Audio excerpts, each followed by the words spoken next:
در احکام فقهی ما هست اگر یه حیوانی رو خودت بزرگ کردی کراهت داره قربونی رو خودت ذبحش کنی.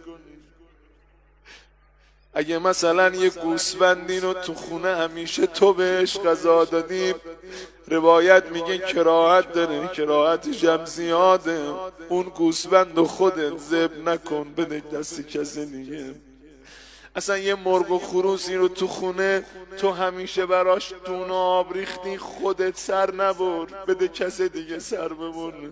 میدونید چرا؟ کراهتش به چیه؟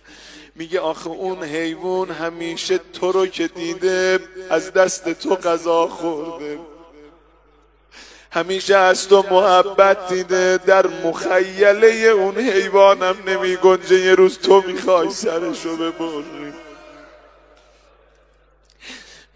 اعتماد اون حیوان رو به هم نظر، حسن نظر اون رو به هم نظر، این همه دقت. حالا من ازت سوال دارم، من چجوری باور کنم فردا قیامت تو میخوای منو بزنی؟ من چشم وا کردم از تو رحمت دیدم، آقایی دیدم.